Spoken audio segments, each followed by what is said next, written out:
Ladies and gentlemen, man, doggy dog in the building. Yeah. And this, yeah, for all like two of you that watch my videos, this is exactly what I told you. This is why I can't be bothered to make a lot of boxing videos, right? And not to say fuck off, do you know what I mean? Please feel free to stay and watch the rest of the video. But it's just a fucking ball ache, bro, to follow this sport because number one, yeah, he was punching him up after the bell, yeah. Number two, he was probably punching him up after the bell because he was annoyed that he didn't get enough time to finish my man off because the referee was just like delaying, doing dumb-ish, yeah. Number three, the bell had already gone, yeah. Hence he was punching him up after the bell. And so you can't be then stopping a fight after the bell's already gone, right? According to the unified rules of boxing, yeah. If the bell goes, the referee at that point doesn't have the right to stop the fight.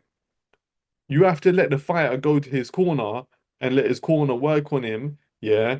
Or the doctor is allowed to have a look in between rounds, yeah? You have to let the guy recover, especially when you're talking about all the marbles. You're talking about the lineal heavyweight championship of the world, yeah?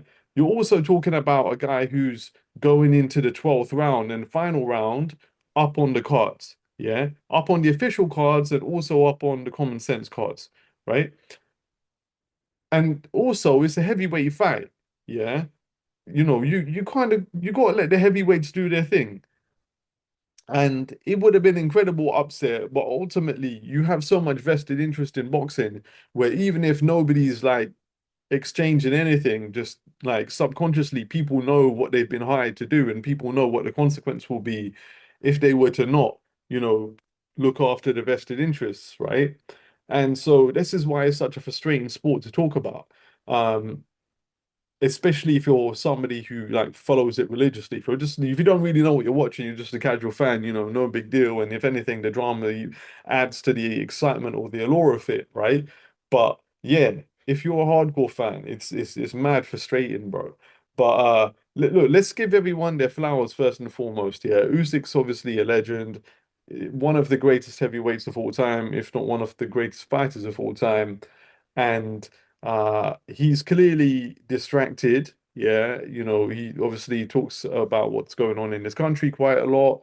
And, he's been going on like some online Instagram personal trainer training AJ. Like, yo, you're a little bit above that, man. You're a little like, by all means, yeah, everyone loves a good bromance.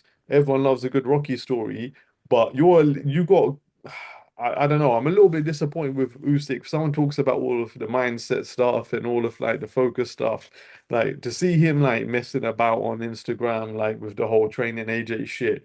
Like that's not the focus and the mindset of the champion. And so I think he needs to get back on job. I think hopefully this is a good wake up call for him. He needs to realize obviously his age as well. You got this ain't the sport to just play about in. Do you know what I'm saying? And for Rico, you got to just give that man his flowers. I didn't know who the bumper ass Clark he was. Yeah, if I'm being completely honest, when the fight got made, I'd obviously heard things in the lead up and all the interviews.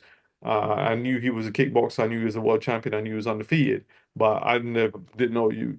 Like, if you could have shown me a picture of like Nelson Mandela's brother and told me that was Rico Van Herden, and I wouldn't really known the difference. Yeah, but yeah.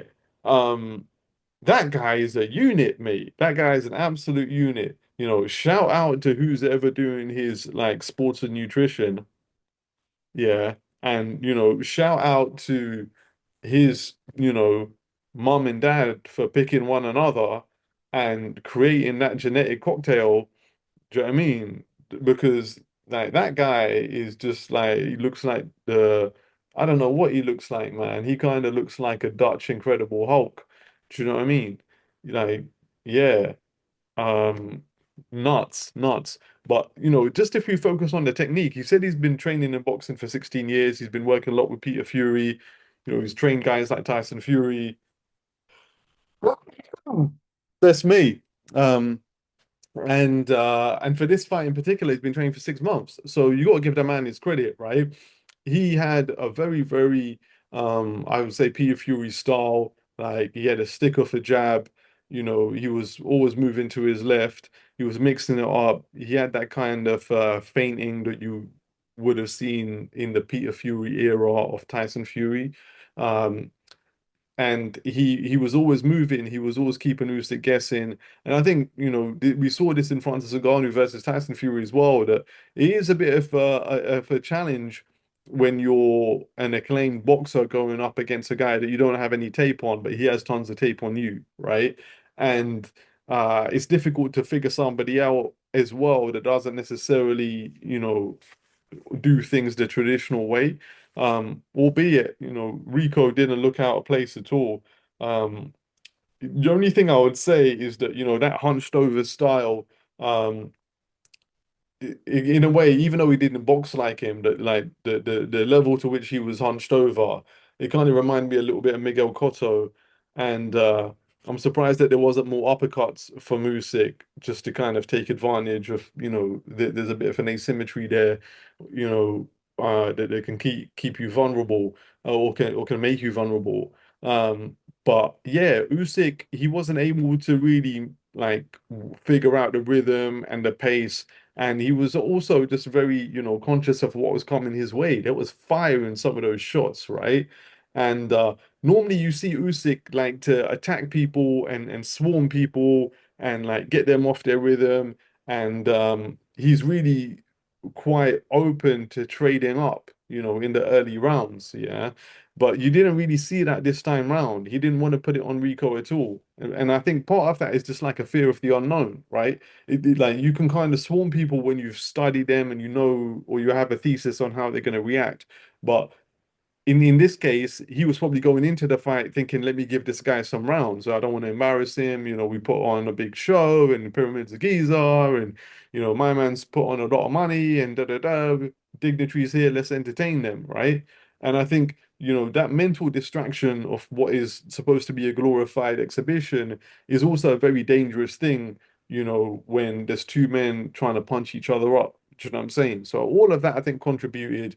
And yeah, Usyk just needs to get back on his job. I mean, Ajay Kabayel seems to want the shot next.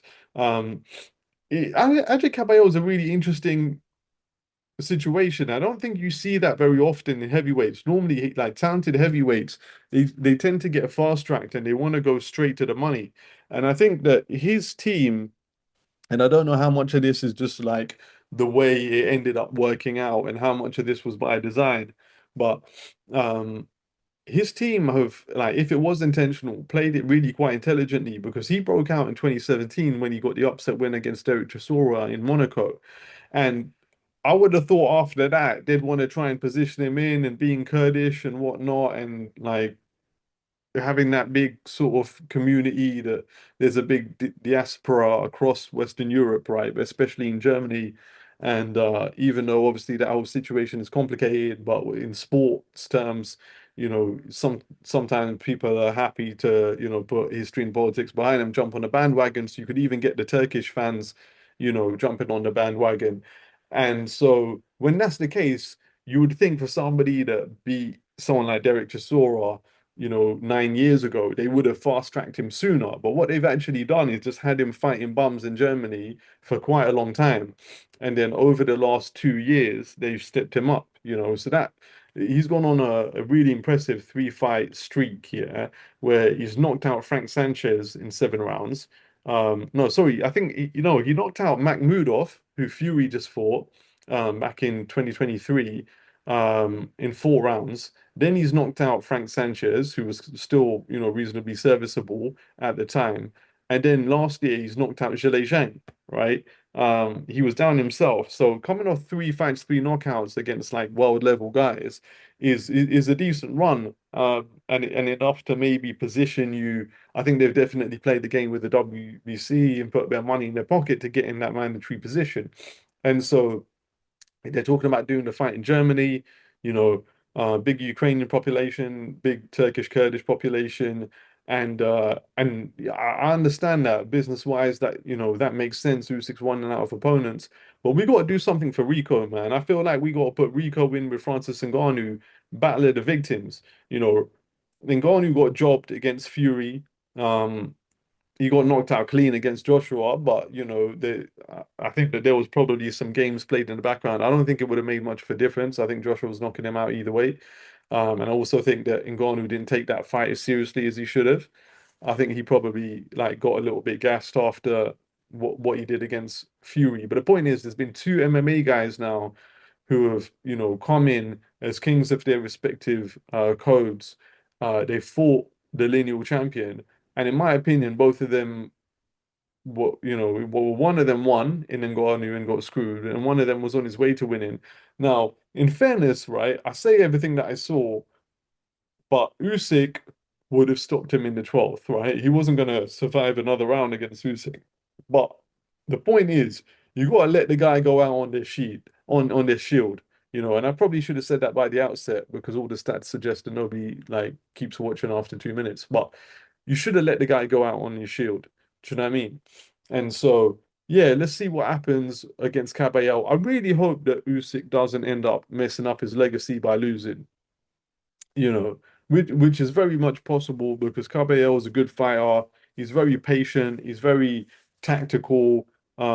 He's got good footwork. He's got solid fundamentals. He can adapt. He can improvise. He's got a boxing brain. But as he showed, in three out of his last four fights, his most recent one was against a bum. But he's got power as well, right? He stopped like four out of his last four, and three out of those four are world-class guys. So Caballero is very, very, very good, and he could beat Usyk if Usyk's not on his game.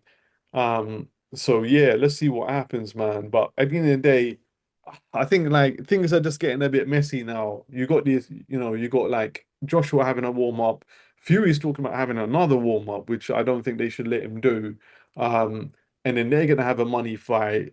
Usyk might be fighting Caballero and then Rico again, and it's just like it's not really like it's not really that elite competition now. You haven't got like yeah, I mean and listen, we always say that we want a unified champion, but then when we get one, we say it's boring because he's wiped out the division. So it's like in many ways it's like the fans' fault. But like we need to bring on like the bogey man. We need to bring on Moses Italma, man. We need to let's get Italma in the mix, and let's really see what's what.